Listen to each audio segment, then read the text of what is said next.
വിഷ്ണുശാലിനിയുടെ ഇന്നത്തെ എപ്പിസോഡിൽ അങ്ങനെ വീണ്ടും ശാരദാമ്മയോടും രാജിയമ്മയോടും ഒക്കെ ബുള്ളറ്റ് വിജയൻ ചോദിക്കുകയാണ്, ഈ മുറിയിൽ വൈദ്യപരിശോധനയ്ക്കായിട്ട് ചികിത്സയ്ക്കായിട്ട് ഉണ്ടായിരുന്ന ആൾ എവിടെയും ചോദിക്കുകയാണ്. അന്നേരം ഇവിടെ എൻ്റെ മോളാണ് ഉണ്ടായിരുന്നതെന്ന് ശാരദാമ്മ പറയുന്നുണ്ട്. അന്നേരം നിങ്ങളിനി കള്ളം പറയാനൊന്നും നോക്കണ്ട, നിങ്ങളുടെ കള്ളങ്ങളൊക്കെ പൊളിഞ്ഞു കഴിഞ്ഞു, നിങ്ങളെ കൊണ്ട് സത്യം പറയിപ്പിക്കാനായിട്ട് എനിക്കറിയാം എന്ന് പറയുകയാണ്.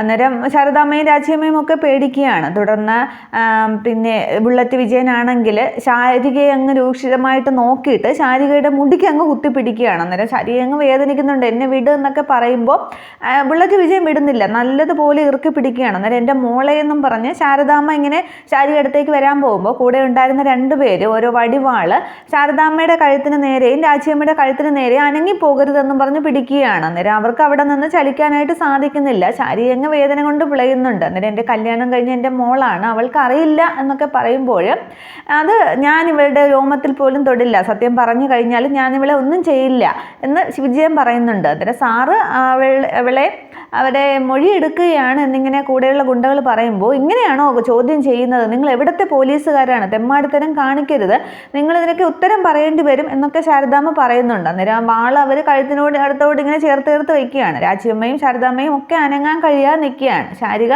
എൻ്റെ മുടി വിട്, എനിക്കറിയില്ല, ഈ പറയുന്ന ആളിനെ എനിക്കറിയില്ല എന്നൊക്കെ പറയുമ്പോൾ അവസാനം കുറേ നേരം അങ്ങനെ മുടി ഇറുക്കി പിടിച്ച ശേഷം വിജയൻ അങ്ങ് പിടിവിടുന്നുണ്ട്. എന്നിട്ട് ശാരദാമ്മയോട് പറയുന്നുണ്ട്, നിങ്ങളുടെ കള്ളത്തരങ്ങളെല്ലാം നിങ്ങളുടെ മകൾക്കും അതേപടി പകർന്നു കൊടുത്തിട്ടുണ്ടല്ലോ, ഈ പറയുന്ന നിങ്ങളുടെ മകൾ ശാലിനി അടക്കം ബാക്കി എല്ലാവരെയും പഞ്ചകൈലാസത്തേക്ക് രോഹിത്തിനെ ഒക്കെ നിങ്ങളല്ലേ പറഞ്ഞു വിട്ടത്, ആ രോഹിത്തിനെ നിങ്ങളുടെ മകൾക്ക് അറിയില്ലെന്നാണോ പറയുന്നത്, ഇവളെ കൊണ്ട് എനിക്ക് പറയിപ്പിക്കാൻ അറിയാം എന്ന് പറഞ്ഞിട്ട് വീണ്ടും ശാരികയുടെ അടുത്തേക്ക് വരികയാണ്. അന്നേരം ശാരിക പേടിച്ച് പുറകോട്ട് മാറുകയാണ്. അന്നേരം സാറേ അവളെ ഒന്നും ചെയ്യല്ലേ എന്നൊക്കെ ശാരദാമ്മ വിളിച്ചു പറയുന്നുണ്ട്. അയ്യോ കൊച്ചു എന്നൊക്കെ രാജിയമ്മയും വിളിക്കുകയാണ്. തുടർന്ന് ബുള്ളറ്റ് വിജയൻ ശാരികയുടെ അടുത്തേക്ക് വന്നിട്ട് പോക്കറ്റിൽ നിന്ന് തോക്കെടുത്ത് ഇങ്ങനെ ശാരികയുടെ നെറ്റിക്ക് നേരെ വയ്ക്കുകയാണ്. അന്നേരം അമ്മയെന്നും പറഞ്ഞ് പേടിച്ച് ശാരിക വിളിക്കുകയാണ്. അന്നേരം എൻ്റെ മോളെ ഒന്നും ചെയ്യല്ലേ എന്ന് ശാരദാമ്മയും പറയുന്നുണ്ട്. നിങ്ങളെ കൊണ്ട് പറയിപ്പിക്കാനായിട്ട് എനിക്കറിയാം, ഇനി ഒന്നും മറച്ചു വെച്ചിട്ട് കാര്യമില്ല, നിങ്ങൾ പറഞ്ഞില്ല എന്നുണ്ടെങ്കിൽ നാളെ നേരം വെളുക്കുമ്പോൾ രാജിയമ്മയുടെ കുടിയിൽ 4 ശവങ്ങൾ വീഴും, FIR എഴുതാനും ഇൻവെസ്റ്റ് തയ്യാറാക്കാനും എല്ലാത്തിനും ഈ വിജയൻ തന്നെ വരും, തീവ്രവാദി ആക്രമണം ആണ് എന്ന് പറഞ്ഞ് ഞാൻ അതിൻ്റെ അടിയിൽ എഴുതി ഓരോ സൈനും കൂടിയും ഇടും, അപ്പോൾ അത് ആ ചാപ്റ്റർ ക്ലോസ്ഡ് എന്ന് പറയുകയാണ്. അന്നേരം ശാരദാമ്മ പേടിച്ചിരിക്കുകയാണ്. അമ്മയെന്നും പറഞ്ഞ് ശാരികങ്ങ് വിളിക്കുന്നുണ്ട്. അന്നേരം എടാ വിജയ ഒന്നും ചെയ്യല്ലേടാ എന്നൊക്കെ രാജിയമ്മ വിളിക്കുമ്പോൾ മിണ്ടരുത് എന്നും പറഞ്ഞ് രാജിയമ്മയ്ക്ക് നേരെ ഷൗട്ട് ചെയ്യുകയാണ്. രാജിയമ്മയും ആ വാൾമുനയിൽ തന്നെ നിൽക്കുകയാണ്. ശാരദാമ്മയും രാജിയമ്മയും ആകെ പേടിച്ച് ശാരികയും നിൽക്കുകയാണ്. ഞാൻ 3 വരെ എണ്ണം, അതിനുള്ളിൽ പറഞ്ഞില്ല എന്നുണ്ടെങ്കിൽ നിങ്ങളുടെ മകൾ നിങ്ങളുടെ മുന്നിൽ കൺമുന്നിൽ വെടികൊണ്ട് പിടഞ്ഞു മരിക്കും എന്ന് പറയുമ്പോൾ ആകെ പേടിച്ച് ശാരദാമ്മ നിൽക്കുകയാണ്. തുടർന്ന് വിജയൻ എണ്ണാൻ തുടങ്ങുകയാണ്. 1, 2 ഒക്കെ എണ്ണുമ്പോഴേക്കും അവൾക്കൊന്നും അറിയില്ല, അവളെ വിട് സാറേ എന്നൊക്കെ ശാരദാമ്മ കരഞ്ഞു പറയുമ്പോൾ അപ്പം ഇവളങ്ങ് ചത്ത് തുലയട്ടെ അല്ലേ എന്നും പറഞ്ഞ് 3ാമത്തെ വിരൽ ഇങ്ങനെ എണ്ണാൻ തുടങ്ങുമ്പോൾ അപ്പുറത്തെ മുറിയിൽ എന്തോ ഒരു ശബ്ദം കേൾക്കുകയാണ്. അന്നേരം അവനെ ഇങ്ങ് പിടിച്ചുകൊണ്ട് വാടാന്ന് മറ്റുള്ളവരോട് പറയുമ്പോൾ അവരെ വാള് മാറ്റിയിട്ട് രോഹിത്തിൻ്റെ ശബ്ദമാണ് കേട്ടത്. അന്നേരം രോഹിത്തിനെ കണ്ടുപിടിക്കാനായിട്ട് ഇപ്പുറത്തെ റൂമിലേക്ക് വരുമ്പോൾ ശാരദാമ്മയും രാജിയമ്മയും കൂടെ പോകാൻ തോന്നുന്നുണ്ട്, ഒന്നും ചെയ്യില്ലേ എന്ന് പറഞ്ഞിട്ട്. അന്നേരം നിൽക്കുക എന്നും പറഞ്ഞ് വാള് തോക്ക് കാട്ടിയിട്ട് അവരെ അവിടെ പിടിച്ചു നിർത്തുകയാണ്. അതേസമയം ആ 2 പേര് വന്ന് ആ മുറിയും അടുക്കള വശവും ഒക്കെ പരിശോധിക്കുകയാണ്. അതേസമയം രോഹിത് ആണെങ്കിൽ അവിടെ ചാരി വെച്ചിരിക്കുന്ന ഒരു പരമ്പിനകത്ത് ഒളിച്ചിരിക്കുകയാണ്. അന്നേരം അവർ 2 പേരും എല്ലായിടത്തൊക്കെ നോക്കുന്നുണ്ട്. തുറന്ന് നോക്കുമ്പോൾ ആ പരമ്പിങ്ങനെ അനങ്ങുന്ന കാണുകയാണ്. അന്നേരം അതിനകത്തേക്ക് നോക്കുമ്പോൾ രോഹിത്തിനെ അവർ കാണുന്നുണ്ട്. അന്നേരം ഇങ്ങോട്ട് ഇറങ്ങി വാടാന്നും പറഞ്ഞ് രോഹിത്തിനെ മുടിക്ക് കുത്തിപ്പിടിച്ച് ആ പരമ്പിൽ നിന്നും വെളിയിലേക്ക് ഇറക്കി വിജയൻ്റെ അടുത്തേക്ക് കൊണ്ടുവരികയാണ്.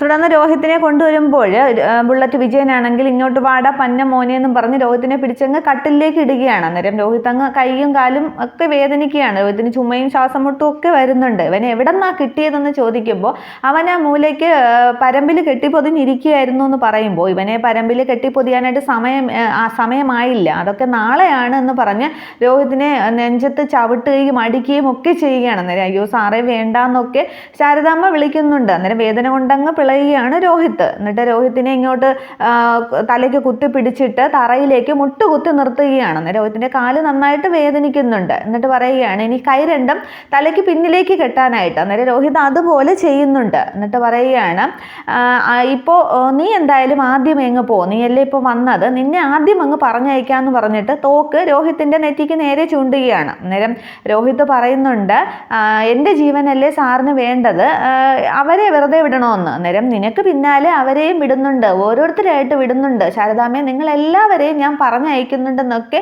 വിജയൻ പറയുകയാണ്. അന്നേരം എന്നെ മാത്രം ഉപദ്രവിച്ചാൽ മതി, എന്നെ മാത്രം കൊന്നാൽ മതി, അവരാരെയും ഒന്നും ചെയ്യില്ലെന്നൊക്കെ രോഹിത് വിളിച്ചു പറഞ്ഞുകൊണ്ടിരിക്കുകയാണ്. അന്നേരം നിന്നെ മാത്രം കൊല്ലാനാണ് ബോസ് സാറ് പറഞ്ഞത്, പക്ഷേ ഇവർ ഇത്രയും രഹസ്യങ്ങളൊക്കെ അറിഞ്ഞു പോയില്ലേ, അപ്പോൾ പിന്നെ അവരെയും പറഞ്ഞയച്ചല്ലേ മതിയാകുള്ളൂ. ചെകുത്താൻ പാറയിൽ നിന്നും താഴെ വീണിട്ടും നിനക്ക് ജീവൻ പോയില്ലല്ലോ, അപ്പം നിന്റെ അന്ത്യം ഈ ചെകുത്താൻ്റെ കൈകൊണ്ടാകട്ടെ എന്ന് പറഞ്ഞിട്ട് ഷൂട്ട് ചെയ്യാനായിട്ട് പോവുകയാണ്. അന്നേരം രോഹിത്ത് കണ്ണിറുക്കി അടച്ചിരിക്കുകയാണ്. ശാരദാമ്മയും ശാരികയും രാച്ചിയമ്മയും ഒക്കെ വിളിക്കുകയാണ് ഒന്നും ചെയ്യില്ലേ എന്നും പറഞ്ഞിട്ട്.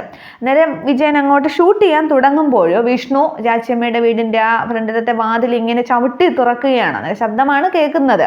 അന്നേരം എന്താടാ ശബ്ദം കേട്ടുന്നത്, പോയി നോക്കിരണ്ടാന്നും പറഞ്ഞ് ആ രണ്ടുപേരെയും വിജയൻ പറഞ്ഞു വിടുകയാണ്. അന്നേരം അത് ശ്രദ്ധിക്കുകയാണ് ശാരദാമ്മയും രാച്ചിയമ്മയൊക്കെ. രാച്ചിയമ്മ എൻ്റെ പൊന്നു മുത്തപ്പ എന്നൊക്കെ ഉറക്കെ വിളിക്കുകയാണ്, ആരെങ്കിലും വന്ന് രക്ഷിക്കണേ എന്നുള്ളൊരു ഉദ്ദേശത്തിൽ. തുടർന്ന് ഗുണ്ടകളിൽ ആദ്യം ഒരാളാണ് പുറത്തേക്ക് വന്ന് നോക്കുമ്പോൾ വിഷ്ണുവിനെ കാണുകയാണ്. അന്നേരം ഡാന്നും പറഞ്ഞിങ്ങനെ അയാൾ ചെല്ലുമ്പോൾ വിഷ്ണു നന്നായിട്ട് അടിച്ചൊതുക്കുകയാണ്. നല്ലൊരു ഉഗ്രം ഫൈറ്റ് സീൻ തന്നെയാണ്.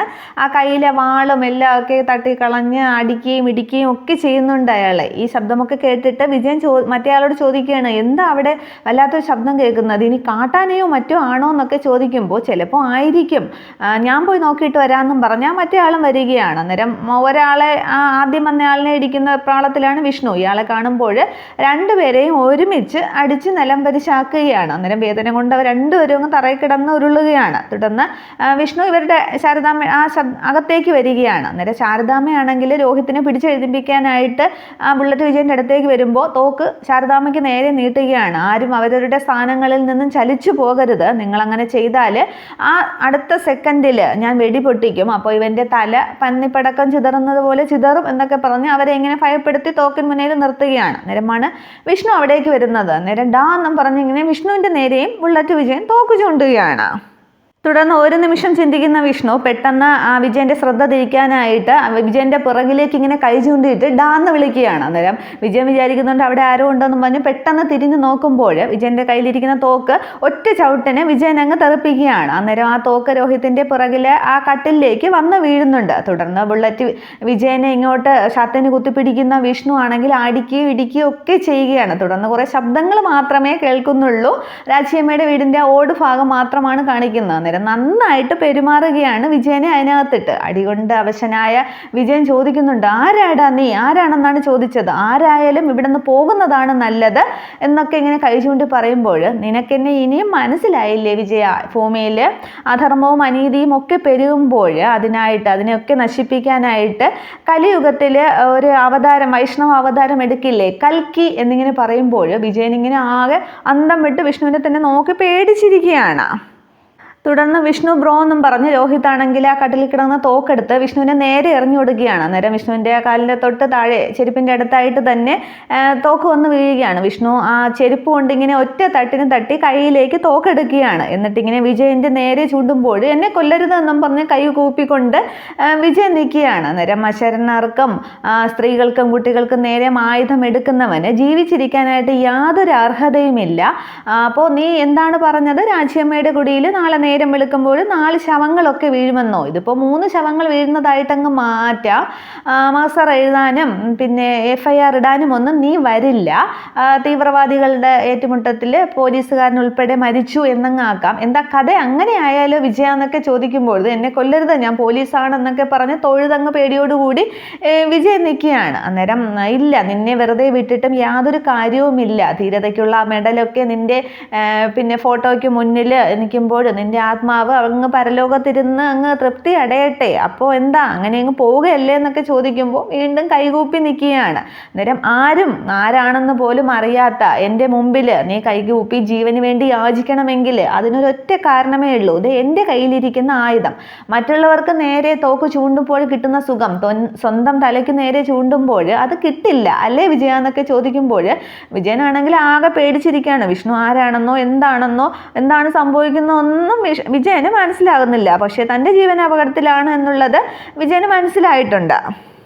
പക്ഷേ നിന്നെ വെറുതെ വിട്ടാലും ശരിയാവില്ല, എന്നെന്നും ഓർമ്മിക്കാനായിട്ട് നിനക്ക് ഞാൻ എന്തെങ്കിലും ഒരു സമ്മാനം തന്നാലോ എന്നും പറഞ്ഞ് വീണ്ടും വിജയന് നേരെ വിഷ്ണു തോക്ക് ചൂണ്ടുകയാണ്. അന്നേരം എന്നെ കൊല്ലല്ലേ എന്നും പറഞ്ഞ് ഇങ്ങനെ കൈകൂപ്പി വീണ്ടും വിജയൻ അവിടെ തന്നെ ഇരിക്കുന്നുണ്ട്. അന്നേരം ജീവന് വേണ്ടി കൈകൂപ്പി ഇങ്ങനെ കെഞ്ചുന്നവരെ തല്ലാനായിട്ട് എനിക്ക് സാധിക്കില്ല, പക്ഷെ നിന്നെ വിട്ടുകളയാനും സാധിക്കില്ല, എഴുന്നേക്കടാന്ന് പറയുകയാണ്. തുടർന്ന് വിജയൻ അങ്ങ് പേടിയോടുകൂടി എഴുന്നേൽക്കുമ്പോൾ വിഷ്ണു ആണെങ്കിൽ ആ താഴെ കിടന്ന് വേദന കൊണ്ട് പിളയുന്ന 2 ഗുണ്ടകളുണ്ട്, അവരെ ഇങ്ങനെ നോക്കുമ്പോൾ വിജയൻ ഒന്ന് താറുകയാണ്. അന്നേരം എന്താടാ നോക്കുന്നതെന്നും പറഞ്ഞ് വീണ്ടും തോക്ക് ചൂണ്ടുകയാണ്. അന്നേരവും വിജയൻ ഇങ്ങനെ തൊഴുതുകൊണ്ട് തന്നെ നിൽക്കുകയാണ്. ശാരദാമ്മയും ശാരികയും രാച്ചിയമ്മയും രോഹിത്തും ഒക്കെ എന്താണ് വിഷ്ണുവിൻ്റെ എന്താണ് ചെയ്യാൻ പോകുന്നതെന്ന് നോക്കിക്കൊണ്ട് നിൽക്കുകയാണ്. തുടർന്ന് നിനക്ക് ഞാനൊരു അവസരം തരാം, നീ തിരിഞ്ഞു നോക്കാതെ നീ ഇവിടെ നിന്ന് പൊയ്ക്കോ. ഇനി സെറ്റിൽമെന്റ് കോളനിയിൽ നിന്റെയോ നിന്റെ ആളുകളുടെയോ നിഴല് പോലും ഉണ്ടാകാനായിട്ട് പാടില്ല. അങ്ങനെ എന്തെങ്കിലും സംഭവിച്ചാൽ ഈ തോക്കിലെ ഉണ്ട നിന്റെ അണ്ണാക്കിലേക്ക് തിരികെ കയറ്റി തരും, കേട്ടോടാന്ന് ചോദിക്കുകയാണ്. അന്നേരവും വിജയൻ ഇങ്ങനെ പേടിയോടുകൂടി നിൽക്കുകയാണ്. ഞാൻ ആരാണെന്ന് മനസ്സിലായോ, കൽക്കി എന്നിങ്ങനെ 1-2 തവണ വിഷ്ണു ഇങ്ങനെ പറയുമ്പോൾ ആകെ പേടിച്ച് വിജയൻ നിൽക്കുകയാണ്. അന്നേരം തിരിഞ്ഞു നോക്കാതെ പൊയ്ക്കോ, പോകുമ്പോൾ ദേ ആ കൂടെ കിടക്കുന്നവരെയും കൂടി താങ്ങിക്കോ എന്ന് പറയുകയാണ്. തുടർന്ന് തോക്കൊന്നും കൊടുക്കുന്നില്ല, ഈ തോക്കിലെ ഒരുണ്ട പോലും നിനക്ക് തരില്ല, ഈ നിന്റെ ജീവൻ എടുക്കാനായിട്ട് ഒരുണ്ട മതിയാകും, പക്ഷെ ഞാനത് പാഴാക്കുന്നില്ല, പൊയ്ക്കോ എന്ന് പറഞ്ഞ് ഒന്നുകൂടി വരട്ടുമ്പോൾ വിജയൻ അങ്ങ് അവരെയും എടുത്തുകൊണ്ട് അങ്ങ് സ്ഥലം വിടുകയാണ്. തുടർന്ന് രോഹിത്തിനെ കാണുന്ന വിഷ്ണു ആണെങ്കിൽ രോഹിത് ബ്രോ എന്നും പറഞ്ഞ് ഓടി വന്ന് രോഹിത്തിനെ അങ്ങ് തറയിൽ നിന്നും എടുത്തങ്ങ് കട്ടിലേക്ക് ഇരുത്തുകയാണ്. അന്നേരം രാച്ചിയമ്മ ചോദിക്കുന്നുണ്ട്, ഇതാണോ ശാരദാമ്മ പറഞ്ഞ വിഷ്ണു മോൻ ചോദിക്കുമ്പോൾ വിഷ്ണു അല്ല, മുഖം മറച്ച ആരോ ഒരാൾ, അങ്ങനെ പറയാവൂ. ഇപ്പോൾ ദേ ഇവിടെ നിന്ന് പോയ വിജയനോ അവൻ്റെ കൂട്ടാളികളോ ഇനി ചന്ദ്രബോസ് ഏർപ്പാടാക്കുന്ന ആളുകളോ ഒക്കെ ഇവരെ അന്വേഷിച്ച് ഇവിടെ വന്നേക്കാം, പക്ഷേ രാച്ചിയമ്മയ്ക്ക് ഒന്നും അറിയില്ല. മുഖം മറച്ച ആരോ ഒരാൾ വന്ന് രാച്ചിയമ്മയെ തോക്ക് ചൂണ്ടി ഭീഷണിപ്പെടുത്തി, എന്നിട്ട് ഇവിടെ ഉണ്ടായിരുന്ന 3 പേരെയും തട്ടിക്കൊണ്ടുപോയി, ആരാണെന്ന് അറിയില്ല. അപ്പോൾ തീവ്രവാദികളോ ആരോ എന്നൊക്കെ പറഞ്ഞിട്ട് പിന്നെ ആ ശ്രദ്ധ അവിടേക്ക് തിരിച്ചുവിടും, കേസന്വേഷണവും ഒക്കെ അങ്ങനെ പോകും. അപ്പോൾ ഇതേ ഉള്ളൂ ഇങ്ങനെ ഒരു വഴി രോഹിത്തിൻ്റെ ജീവൻ രക്ഷിക്കാനായിട്ട് എന്ന് പറഞ്ഞിട്ട് ശാരദാമ്മയോട് പറയുകയാണ്. ശാരദാമ്മ കാടിന് വെളിയിൽ എത്തിക്കഴിഞ്ഞാൽ ശാരദാമ്മ ശാരികയും കൂട്ടി വീട്ടിലേക്ക് പൊയ്ക്കോളണം, ഞാൻ രോഹിത്തിനെ കൊണ്ടുപോയിക്കോളാം, തൽക്കാലം രോഹിത്ത് മിസ്സിംഗ് ആയിട്ടിരിക്കട്ടെ, അതേ ഇനി വഴിയുള്ളൂ എന്ന് പറയുമ്പോൾ അത് ബ്രോ എന്നൊക്കെ രോഹിത് പറയുകയാണ്. അന്നേരം സുസ്മിതയ്ക്ക് പരമാവധി ശിക്ഷ വാങ്ങിച്ചു കൊടുക്കണം, അതാണ് നമ്മുടെ ലക്ഷ്യം, അതിനിപ്പോൾ ഇങ്ങനെ പറ്റൂ എന്നൊക്കെ പറയുമ്പോൾ എല്ലാവരും സമ്മതിക്കുന്നുണ്ട്. തുടർന്ന് രാച്ചിയമ്മയോട് ഒന്നുകൂടി ഓർമ്മിക്കുകയാണ്, വിഷ്ണു എന്ന പേര് പറയല്ലേ, ഇവിടെ എന്താണ് സംഭവിച്ചതെന്ന് അറിയാനായിട്ട് ആളുകൾ വരും, പക്ഷേ രാച്ചിയമ്മ ഒന്നും പറയരുത്, മുഖം മറച്ച ഒരാളാണെന്ന് മാത്രമേ പറയാകൂ എന്നൊക്കെ ഒന്നുകൂടി വിഷ്ണു രാച്ചിയമ്മയെ ചട്ടം കെട്ടുകയാണ്. അതൊക്കെ രാച്ചിയമ്മ തലകുലുക്കി സമ്മതിക്കുന്നുണ്ട്. അവരുടെ രക്ഷയ്ക്ക് വേണ്ടിയായതുകൊണ്ട് രാച്ചിയമ്മ അവരുടെ കൂടെ നിൽക്കുകയാണ്.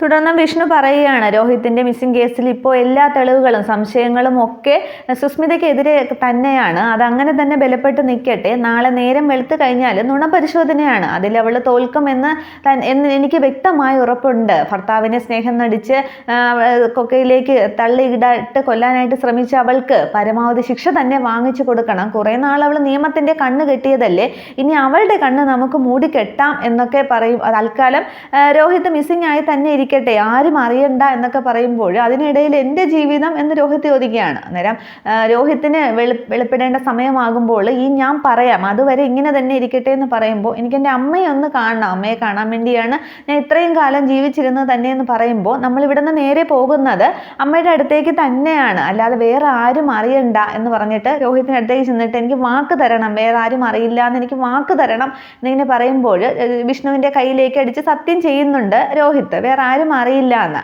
തുടർന്ന് അപ്പോൾ നമ്മൾ പുറപ്പെടുകയില്ലേ ശാരദാമ്മയും ചോദിക്കുമ്പോൾ രാജിയമ്മ ചോദിക്കുകയാണ്, ഈ സമയത്ത് ഈ കാടിന് പുറത്തേക്ക് അത് എങ്ങനെ പോകും, വിജയനും കൂട്ടാളികളും തിരികെ എത്തും എന്നൊക്കെ പറയുമ്പോൾ അതിനേക്കാൾ അപകടമാണ് ഇവിടെ നിന്നാൽ നമ്മൾ എങ്ങനെയും ഇവിടെ നിന്ന് പുറത്ത് കിടക്കും എന്നൊക്കെ പറയുകയാണ്. തുടർന്ന് ശാരദാമ്മയാണെങ്കിൽ രാജിയമ്മയുടെ കൈപിടിച്ച് നന്ദിയൊക്കെ പറയുകയാണ്. എൻ്റെ 2 മക്കളുടെ ജീവനാണ് രാജിയമ്മ കാത്തത്. ഒരാളുടെ കണ്ണിന് വെളിച്ചം നൽകിയപ്പോൾ, കാഴ്ച നൽകിയപ്പോൾ മറ്റൊരാളുടെ ജീവിതത്തിൽ വിളക്കായി മാറി ശാരദാമ്മ. രോഹിത്തിനെ പൊന്നുപോലെയല്ലേ നോക്കിയത്, മകനെ പോലെയല്ലേ. ഒരു അമ്മയുടെ പ്രാർത്ഥന മാത്രമല്ല, ഈ ശാരദാമ്മയുടെ പ്രാർത്ഥനയും രാജിയമ്മയ്ക്ക് ഉണ്ടാകും. നാട്ടിലെ ശാരദാമ്മ എന്ന പോലെ ഈ കാട്ടിലെ രാജിയമ്മ എന്നൊക്കെ പറഞ്ഞ് സംസാരിക്കുമ്പോൾ ശാരദാമ്മയുടെ രാജിയമ്മയുടെയും ഒക്കെ കണ്ണ് നിറയുകയാണ്. അന്നേരം രാജിയമ്മ പറയുന്നുണ്ട്, കുറച്ച് നാളത്തെ അടുപ്പമേ ഉള്ളൂ എങ്കിലും നിങ്ങളെ എനിക്ക് നന്നായിട്ട് മനസ്സിലായി, ഒരു സഹോദരിയെ പോലെ എനിക്കങ്ങ് ഇഷ്ടമായി. നിങ്ങളെ പിരിയുന്നതിൽ എനിക്ക് വിഷമമുണ്ട്, വല്ലപ്പോഴും ഇങ്ങോട്ട് ഇറങ്ങണേ, ആരുമില്ലാത്തവളാണ് ഈ കാട്ടിലുള്ളതെന്നൊക്കെ പറയുമ്പോൾ രാജിയമ്മയുടെ ശബ്ദം ഇടറുന്നുണ്ട്. ശാരദാമ്മയും രാജിയമ്മയും കരയുകയാണ്. അന്നേരം അയ്യോ അങ്ങനെ പറയല്ലേ എന്നും പറഞ്ഞ് രാജിയമ്മയെ സ്നേഹത്തോടെ കെട്ടിപ്പിടിക്കുകയാണ് ശാരദാമ്മ. അത് കണ്ടിട്ടങ്ങ് മനസ്സ് നിറഞ്ഞ് സന്തോഷത്തോടെ നിൽക്കുകയാണ് വിഷ്ണുവും രോഹിത്തും പിന്നെ ശാരികയും ഒക്കെ. തുടർന്ന് ഈ വരാം രാജിയമ്മയെന്നും പറഞ്ഞ് ശാരദാമ്മ ഇറങ്ങാൻ തുടങ്ങിയാണ്. അന്നേരം പോകാൻ മോനെ എന്ന് പറയുമ്പോൾ രാജിയമ്മയെന്ന് വിളിച്ചിട്ട് വിഷ്ണു ആ തോക്ക് രാജിയമ്മയുടെ കയ്യിലേക്ക് കൊടുക്കുകയാണ്. ഇത്രയും ആകുമ്പോൾ ഈ ഒരു എപ്പിസോഡ് അവസാനിക്കുകയാണ്. ഇനിയിപ്പോൾ വിഷ്ണു എന്തായാലും രോഹിത്തിനെയും അവരെയും കൊണ്ട് നാട്ടിലേക്ക് വരും. പക്ഷേ സുസ്മിതയുടെ നുണപരിശോധനയും കുറച്ചൊക്കെ കഴിഞ്ഞതിന് ശേഷമേ രോഹിത്തിനെ കോടതി മുറിയിലേക്ക് എത്തിക്കുകയുള്ളൂ. അതുവരെ ഇനി സുസ്മിതയെ പറ്റിക്കുകയൊക്കെ ചെയ്യും.